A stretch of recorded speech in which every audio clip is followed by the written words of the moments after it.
আসসালামু আলাইকুম প্রিয় দর্শক। অন্য মঞ্চের আলাপ চাইতায় আপনাদের সকলকে আমন্ত্রণ জানাচ্ছি।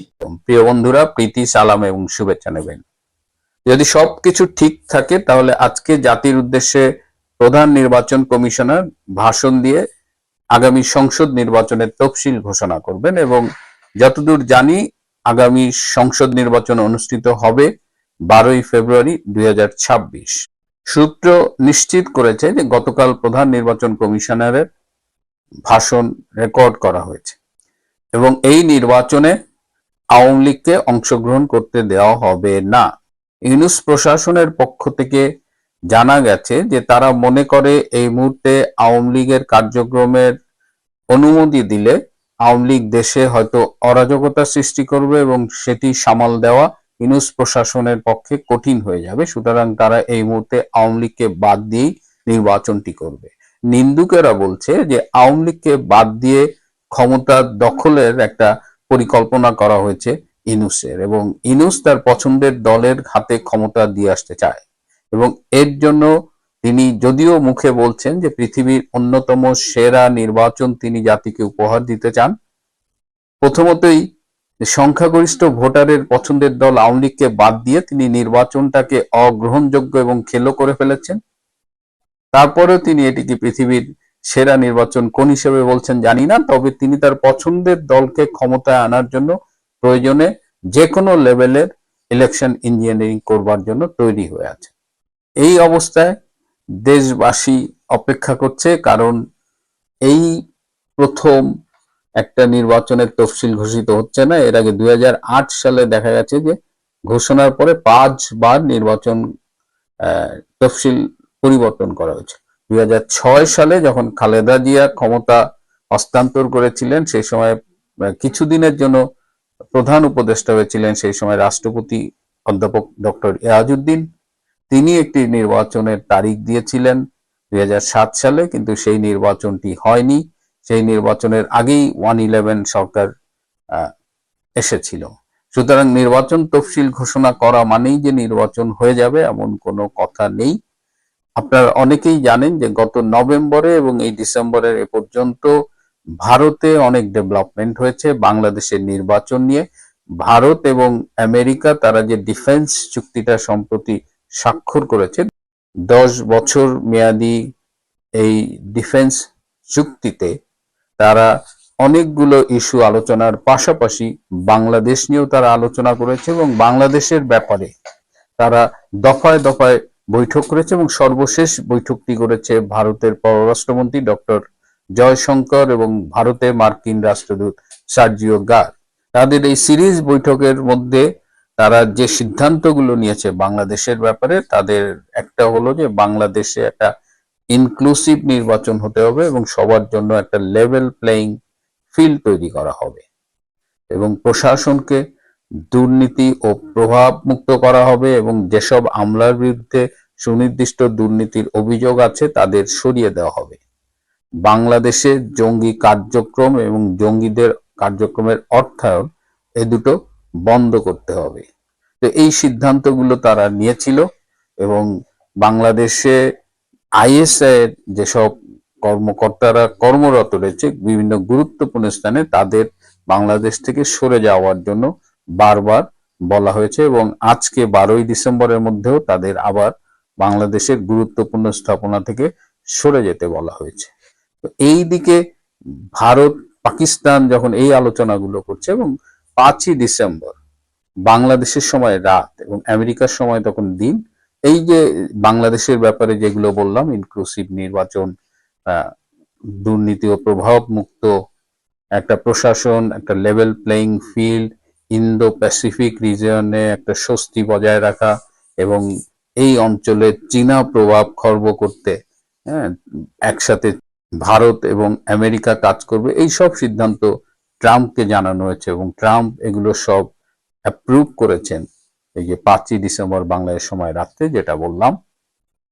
তো একদিকে দিল্লি এবং ওয়াশিংটন যখন ভাবছে এবং দিল্লি ওয়াশিংটনের এই আলোচনাগুলো এগুলো কূটনৈতিক চ্যানেলে ডক্টর ইউনূসের কাছে পৌঁছানো হয়, ডক্টর খলিলের মাধ্যমেও ডক্টর ইউনূসের কাছে পৌঁছানো হয়। আপনারা জানেন যে ডক্টর খলিল বাংলাদেশের জাতীয় নিরাপত্তা উপদেষ্টা এবং তিনি মার্কিন প্রশাসনের পক্ষেই বেসিক্যালি ডক্টর ইউনূসের এই উপদেষ্টা পরিষদের সদস্য। এবং তিনি বলেন যে আমি ডক্টর ইউনূসের রিক্রুট না, আমি আসলে মার্কিন সরকারের পক্ষ থেকেই কাজ করছি। তো ডক্টর খলিল এই তথ্যগুলো নিয়মিতই ডক্টর ইউনূসের কাছে পৌঁছে দিয়েছেন। আপনারা জানেন যে কদিন আগে ডক্টর খলিল কাতারেও গিয়েছিলেন, সেখানেও তিনি একাধিক বৈঠক করেছেন। সেখানে ভারতীয়, মার্কিন এবং কাতারের প্রতিনিধিরা উপস্থিত ছিল। সেই বৈঠক থেকে ফিরেও তিনি সব আপডেট ডক্টর ইউনূসকে জানিয়েছিলেন। ডক্টর খলিল যখন ডক্টর ইউনূসকে এইসব আপডেট জানান, তখন এক পর্যায়ে ডক্টর ইউনূস বেশ ক্ষুব্ধ হয়ে গিয়েছিলেন এবং ডক্টর খলিলকে বলেছেন যে আমি আপনাকে পাঠাই আমাদের কথা বলবার জন্য, আর আপনি ফিরে আসেন আমার প্রস্থানের রোডম্যাপ নিয়ে, আপনি একটা বেঈমান। এই ডক্টর ইউনূস ডক্টর খলিলকে বেঈমান পর্যন্ত বলেছিলেন এবং এই ঘটনায় ডক্টর খলিল বেশ আহত বোধ করেছিলেন। তারপরেও ডক্টর খলিল খুব চেষ্টা করে যাচ্ছেন। ডক্টর ইউনূসের উপদেষ্টা পরিষদের অধিকাংশ সদস্যই চান যে একটা ইনক্লুসিভ নির্বাচন হোক, একটা লেভেল প্লেইং ফিল্ড তৈরি করা হোক, কিন্তু আসিফ নজরুল, রেজওয়ানা চৌধুরী এবং আদিলুর রহমান, এই তিন উপদেষ্টা এবং ডক্টর ইউনূস, এরা চারজন মিলে চান যে আওয়ামী লীগকে বাদ দিয়ে তিনি একটি নির্বাচন করবেন। এবং যদিও তিনি দাবি করছেন যে এটা পৃথিবীর অন্যতম সেরা নির্বাচন হবে, কিন্তু সংখ্যাগরিষ্ঠ ভোটারের পছন্দের দলটিকে দূরে রেখে তিনি কি নির্বাচন করবেন এটা ঠিক এটা সবাই বুঝতে পারছে। আর বাংলাদেশে নির্বাচনের তফসিল ঘোষণা মানেই যে নির্বাচন হবে এমন কোনো কথা নেই, এর আগেও আমরা সেটা দেখেছি। সুতরাং আজকের এই নির্বাচনের তফসিল, নির্বাচনের তারিখ ঘোষণা, এর মধ্য দিয়ে বাংলাদেশকে একটি গভীর সংকটের দিকে ঠেলে দেওয়ার একটা চেষ্টা ডক্টর ইউনূস করলেও আমাদের দেখতে হবে যে আওয়ামী লীগ এটাকে কিভাবে নেয়। যে পরাশক্তিকে ডক্টর ইউনূস পুষতেছেন না, ডক্টর ইউনূস দিল্লি এবং ওয়াশিংটনকে পুষেন না, তিনি, তার প্রশাসন, আরো দুটো মহল এর পেছনে জড়িত আছে, যারা তাড়াহুড়া করে একটা নির্বাচন করে ফেলতে যাচ্ছে। এই পরিস্থিতিতে বাংলাদেশে আরো কিছু ঘটনা ঘটছে যেটা খুবই গুরুত্বপূর্ণ। যে আমরা দেখছি যে তিন বাহিনীর প্রধান, বিশেষ করে বিমান বাহিনীর প্রধান এবং নৌবাহিনীর প্রধান একের পর এক বিভিন্ন দেশের রাষ্ট্রদূতদের সাথে মিটিং করছেন। কি আলোচনা করছেন তারা, এটা একটু, এবং জেনারেল ওয়াকার খানকে আমরা দৃশ্যপটে কম দেখছি। তিনি ব্যস্ত আর্মির গুরুত্বহীন অথবা কম গুরুত্বপূর্ণ বিভিন্ন অনুষ্ঠানে যোগ দিতে। এই মুহূর্তে আমেরিকার একটা সামরিক প্রতিনিধি দল তারা বাংলাদেশে রয়েছে এবং তারা সেই তাদের যে অনুষ্ঠান সেটি শুরু হয়েছে। উদ্বোধনী শেষে তাদের একজন ব্রিগেডিয়ার জেনারেল সারা, তিনি আমাদের আর্ম ফোর্সেস ডিভিশনের লেফটেন্যান্ট জেনারেল কামরুলের সাথে মিটিং করেছেন এবং সারাও জানিয়েছেন তার সরকার একটি ইনক্লুসিভ নির্বাচন বাংলাদেশে চায়। এর আগে কমনওয়েলথের মহাসচিব এসেছিলেন এবং তিনি বলেছেন ইনক্লুসিভ নির্বাচন না হলে কমনওয়েলথের যে সদস্য দেশগুলো আছে তারা এই নির্বাচনে সহায়তা করবে না। তো আন্তর্জাতিক চাপ যখন বাড়ছে ইনক্লুসিভ নির্বাচনের পক্ষে, লেভেল প্লেইং ফিল্ডের পক্ষে, ফ্রি অ্যান্ড ফেয়ার ইলেকশনের পক্ষে, তখন ইউনূস অনেকটা ঘাওড়ামি করে তার মতো করে নির্বাচনটি করার চেষ্টা করে যাচ্ছে। কিন্তু তিনি আদৌ এই নির্বাচনটি অনুষ্ঠান করতে পারবেন কিনা। আর আমরা যদি ভুলে না যাই, আওয়ামী লীগ কিন্তু আগে থেকেই বলেছে ডক্টর ইউনূসের অধীনে তারা কোনো নির্বাচনে যাবে না। সুতরাং ইনক্লুসিভ নির্বাচন যদি হয় তাহলে সেই নির্বাচনটি ডক্টর ইউনূসের অধীনে হবে কিনা সেটিও একটি প্রশ্ন। আজকে অনেকগুলো প্রশ্ন আপনাদের সামনে রেখে গেলাম, অনেকগুলো সম্ভাবনার কথা বললাম, ঝুঁকির কথা বললাম, এর মধ্যে আশাবাদী এবং হতাশ হবার মতো অনেকগুলো উপাদান আছে। কিন্তু এটি আবার শেষ পর্ব নয়, সাথে থাকুন, পাশে রাখুন। রাজনীতিতে এখন অনেকগুলো ইন্টারেস্টিং ঘটনা ঘটবে, এই ঘটনাগুলো দেখতে হবে, এই মুহূর্তে হতাশ হওয়া যাবে না। গত ৮ তারিখে আপনার গণ অধিকার পরিষদের কেন্দ্রীয় সাধারণ সম্পাদক রাশেদ খান তিনি বলেছেন নির্বাচন বানচালে 50 প্রার্থীকে টার্গেট কিলিং করা হবে এবং এটা তিনি জনসমক্ষে বলেছেন, এবং এই কথাটা তিনি তার একটি কর্মী সমাবেশ বা মিটিংয়ে মধ্যে এই কথাটা বলেছিলেন। কিন্তু এই কথাটা নিয়ে খুব একটা উচ্চবাচ্য হয়নি। দু একটা টক শোতে হয়তো আলোচনা হয়েছে, কিন্তু কোনো কন্টেন্ট দেখা যায়নি, বা এই কথাটা নিয়ে বিভিন্ন পত্রপত্রিকায় এসেছিল অবশ্য, কিন্তু এই কথাটা নিয়ে কোনো বিশ্লেষণ হয়নি যে উনি কেন বললেন যে 50 জন টার্গেট কিলিং। আবার উনি এটাও বললেন যে নির্বাচনকে বানচাল করার জন্য আওয়ামী লীগ এই 50 জন প্রার্থীকে কিলিং করবে। এখন আমার কথা হচ্ছে যে আওয়ামী লীগ এই 50 জন প্রার্থীকে কিলিং কেন করবে? আওয়ামী লীগ কি কোথাও কি কন্টেস্ট করতেছে? এই যে আজকে আপনারা যখন এই ভিডিওটা পাচ্ছেন, তখনই আপনারা হয়তো অলরেডি জেনে গেছেন যে ফেব্রুয়ারি 12 তারিখে নির্বাচন কমিশনার ইলেকশন ডিক্লেয়ার দিয়েছে। ইলেকশন হবে ফেব্রুয়ারি 12 তারিখে। সুতরাং এইখানে তো আওয়ামী লীগের জায়গা নেই, কারণ আওয়ামী লীগকে নিষিদ্ধ করে রেখেছেন, ব্যালট পেপার থেকে নৌকা প্রতীক তুলে নিয়েছেন, সব কিছুই করেছেন। তাহলে আবার আওয়ামী লীগের নামটা আসে কেন? আর এই 50 জনকে হত্যা করা হবে, এটা রাশেদ খান কোথার থেকে কোন গোয়েন্দা তথ্য পেয়েছেন? কারণ তিনি বলেছেন তিনি তথ্য পেয়েছেন। তো রাশেদ খান বা নুরুল হক নুরু এদেরকে কি সেই মোসাদের গোয়েন্দা সংস্থায় কি এই তথ্য দিয়েছেন, নাকি মোসাদকে দিয়ে ওনারাই এই কিলিং করাবেন? তো 50 জনের কথা যেহেতু বলেছেন, সুতরাং 50 জনের মধ্যে আমি ব্যাপারটা এভাবে নিতাম, যদি তিনি বলতেন যে আমাকে সহ 50 জনকে কিলিং করা হবে, তাহলে আমি বুঝতাম যে না, তার নামটাও মনে হয় 50 জনের হিট লিস্টে আছে। কিন্তু তিনি বলেছেন 50 জন। তাহলে কোন 50 জন? কারা করবে?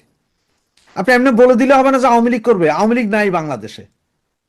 আওয়ামী লীগের এই মুহূর্তে আপনাদের কথা মতো বা আমরা যা দেখছি তাতে আওয়ামী লীগের সক্ষমতা নাই 50 জনকে হত্যা করবে।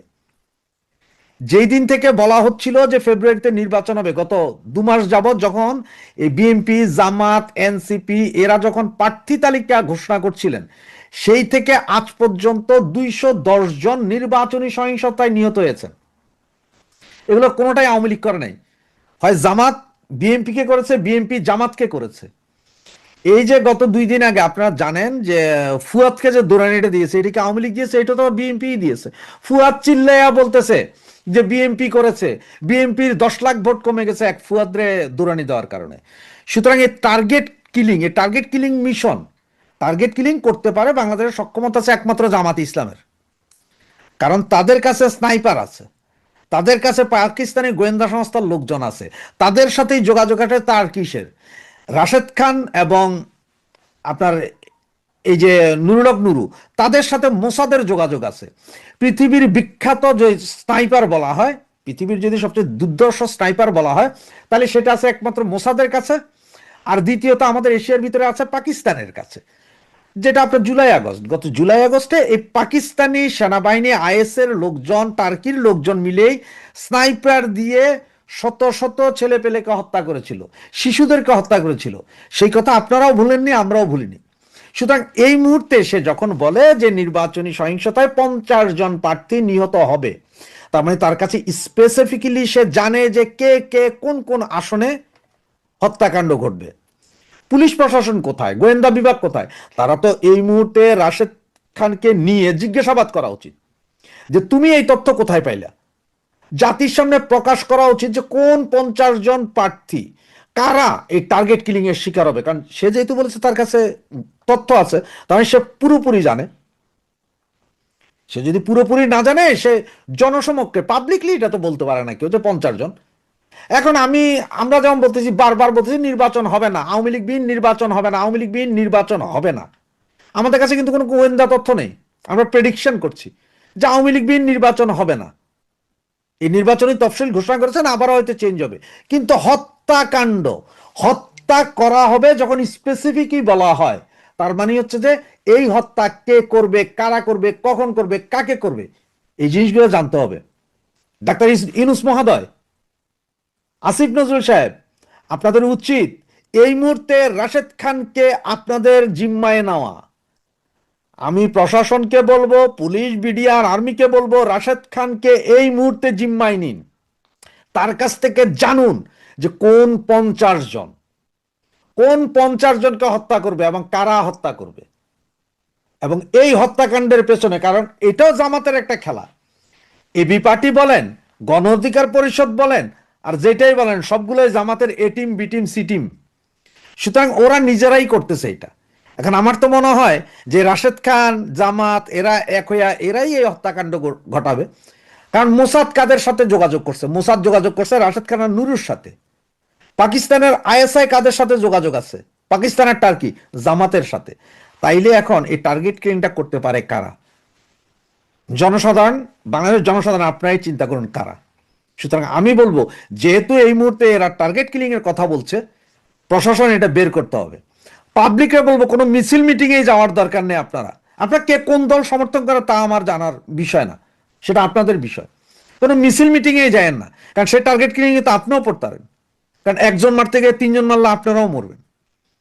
সুতরাং এই রাশেদ খানকে আগে ধরেন, তার কাছ থেকে বের করেন যে কারা কে মারবে, কারা মারবে। দিল্লি যাচ্ছি আমি আজকে। আজ 1:40 আমার ফ্লাইট আছে। আমি দিল্লিতে বহুদিন ধরে যোগাযোগ করছিলাম যে শেখ হাসিনার সঙ্গে একবার সরাসরি কথা বলার জন্য। আমি স্বরাষ্ট্রমন্ত্রকে চিঠি দিয়েছিলাম, আমি প্রতিরক্ষা মন্ত্রকে চিঠি দিয়েছিলাম। গতকালকে স্বরাষ্ট্র মন্ত্রক থেকে আমার কাছে গ্রিন সিগন্যাল এসছে, কিন্তু প্রতিরক্ষা মন্ত্রক থেকে এখনো পর্যন্ত কোনো গ্রিন সিগন্যাল আমার কাছে আসেনি। তো আমার আশা হচ্ছে, যদি আমি এমনিতে অন্য কাজও আমার দিল্লিতে আছে, সিডিএস এর সঙ্গে দেখা করা, সেনাপ্রধানের সঙ্গে দেখা করা, আদৌ কি ঘটছে বাংলাদেশের ব্যাপারে, কি ঘটতে যাচ্ছে, এখন পিএমও অফিসে গিয়ে একটুখানি যাতায়াত করা, তারপর ধরুন সম্পর্কগুলোকে ঝালানো, বছরে একবার করে আমি যাই দিল্লিতে। তো এই যাত্রাটা সেই যাত্রার সামিল। তার সঙ্গে যদি শেখ হাসিনার সঙ্গে একবার দেখা হয় তাহলে সেটা হবে বোনাস। কিন্তু প্রতিরক্ষা মন্ত্রক এখনো পর্যন্ত আমাকে কোনো সিগন্যাল পাঠায়নি, না রেড সিগন্যাল পাঠিয়েছে, না গ্রিন সিগন্যাল পাঠিয়েছে, হলুদ সিগন্যাল লাগিয়ে রেখে দিয়েছে, কিছুই জানায়নি। তো আমার আশা হচ্ছে, যেহেতু আমাদের প্রতিরক্ষা মন্ত্রী রাজনাথ সিং এর সঙ্গে আমার একটা পরিচয় আছে, এবং আমি একটা ভিডিওতে আপনাদের বলেছিলাম, তিনি যখন ক্ষমতায় ছিলেন না সেই সময়তে, আমি যখন স্টেটসম্যানে ছিলাম সেই সময় তিনি একটা পথসভা করছিলেন। ওই পথসভা থেকে তিনি যখন মঞ্চ থেকে নেমে আসেন তখন আমি তার সঙ্গে গিয়ে দেখা করি। তিনি আমার হালচাল জিজ্ঞেস করেন, তাও জিজ্ঞেস করেন তোমার অফিস কোথায়? ওই তো দেখা যাচ্ছে স্টেটসম্যান অফিস ওইখানে। বললেন চলো তোমার অফিস ঘুরে আসি। তিনি আমার অফিস অনেকক্ষণ কাটিয়েছিলেন, এবার ভেজ বিরিয়ানি খেয়েছিলেন, সেটাও তো আপনাদের আমি বলেছিলাম। তো এখন যতক্ষণ না পর্যন্ত তার সঙ্গে আমার দেখা হচ্ছে, এখন অনেক দিন হয়ে গিয়েছে। এখন রাজনাথ সিং এর একটা বদভ্যাস হচ্ছে, উনি কখনো টেলিফোন ক্যারি করেন না।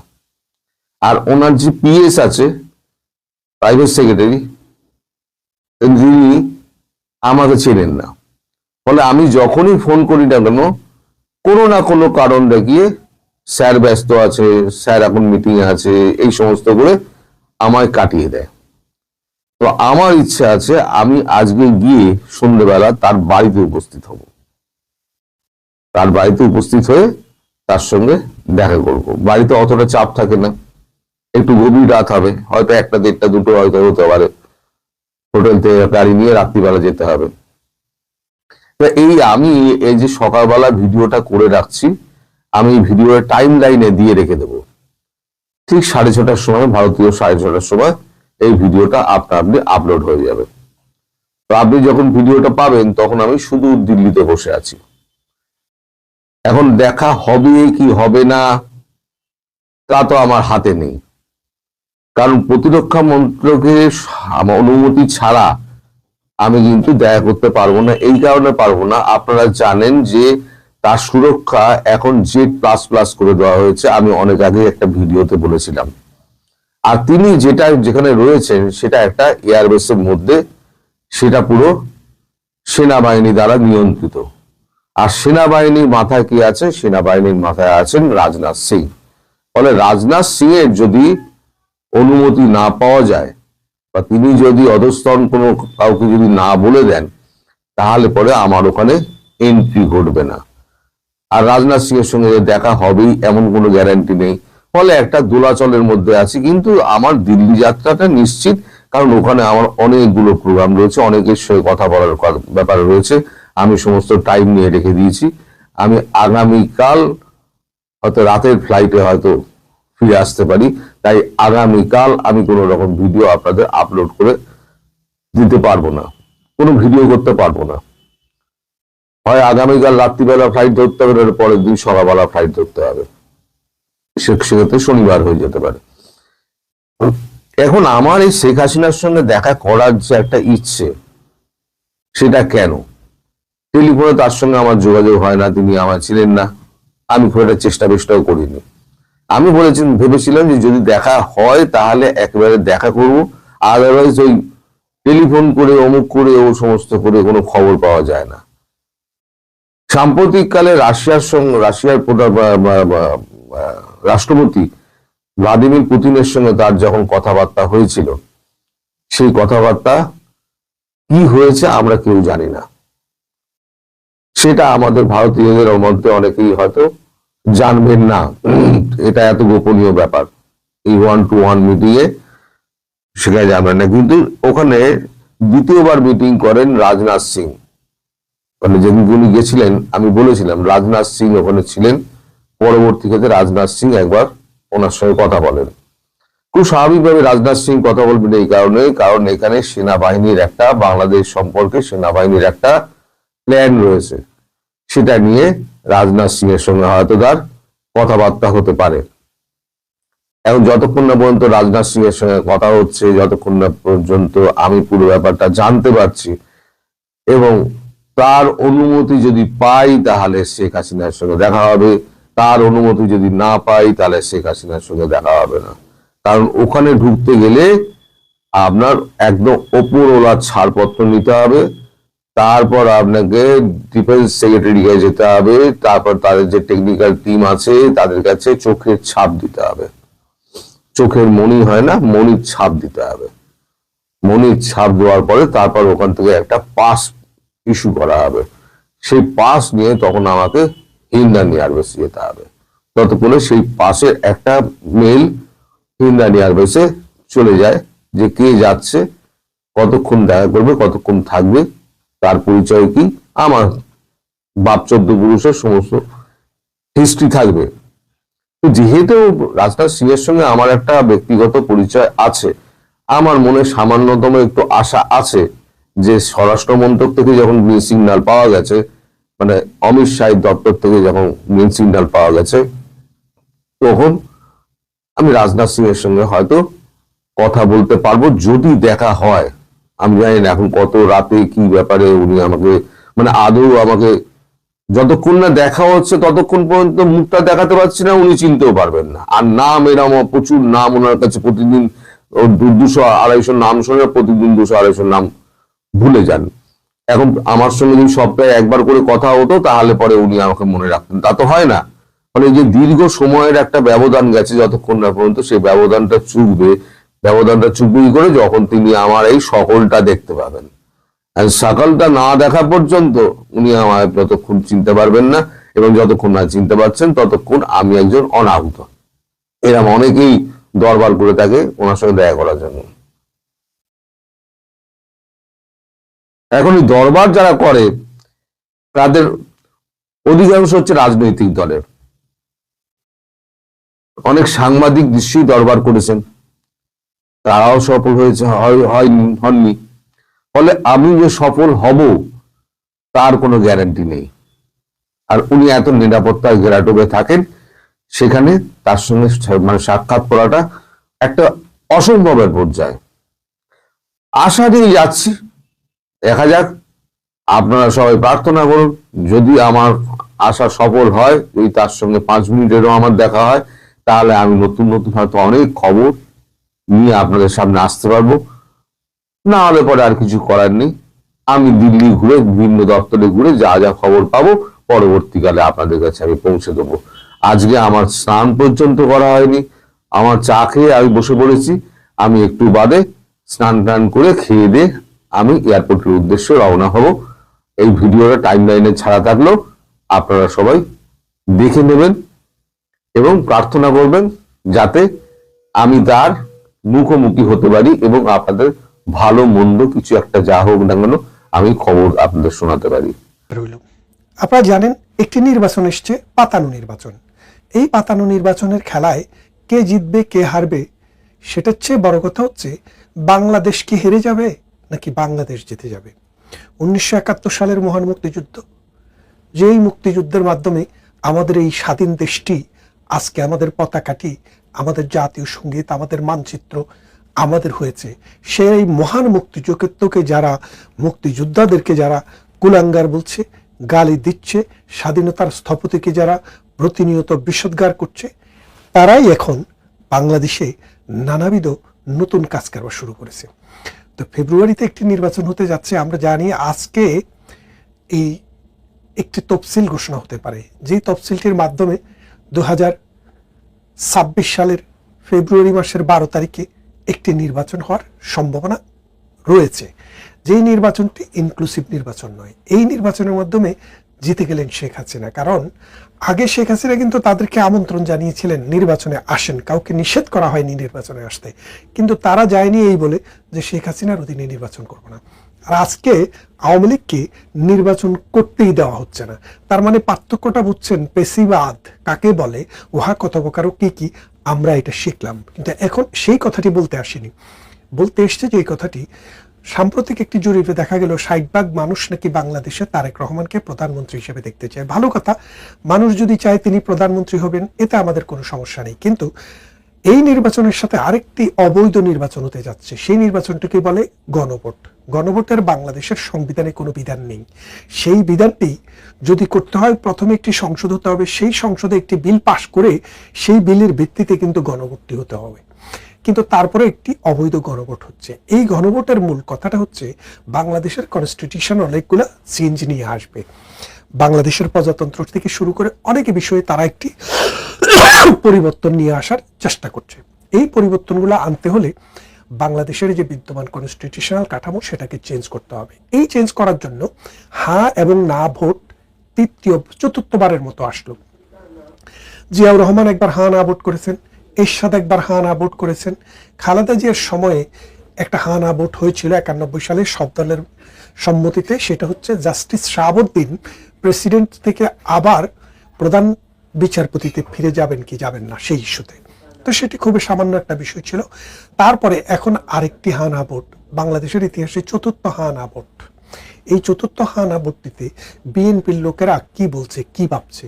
বিএনপি ভাবছে এবারের হ্যাঁ না ভোটে তারা না ভোট দিবে। না ভোট দেওয়ার মূল কারণটা কি? মূল কারণটা হচ্ছে যে এখানে একটা বিষয় রয়েছে, সেই বিষয়টি হচ্ছে যে যত ভোট পড়বে 2026-এর নির্বাচনে, তার ভিত্তিতে উচ্চ কক্ষ নামে আরেকটি কক্ষ হবে, সেই কক্ষে এই প্রতিনিধি নির্বাচন হবে। ধরেন বিএনপি যদি 200টি আসন পায়, তাহলে 200টি আসন সমান কত শতাংশ ভোট পেয়েছে? জামাত যদি পায়, তারা কত শতাংশ ভোট পেয়েছে? এগুলো হিসাব হবে। এগুলো হিসাব হওয়ার পর দেখা যাবে যে সংখ্যা অনুপাতিক হারে তাদেরকে উচ্চ কক্ষে প্রতিনিধি দিতে হবে। সেই প্রতিনিধি জামাত, শিবির, মোল্লাদের অন্যান্য গোষ্ঠীরা যদি একসাথে যদি বেশি আসন, যদি বেশি পার্সেন্টেজ ভোট পায়, তাহলে যদি উচ্চ কক্ষে বেশি থাকে, তাহলে বিএনপির উপরে অযাচিত শক্তি প্রয়োগ করবে বিএনপি যদি ক্ষমতায় যায়।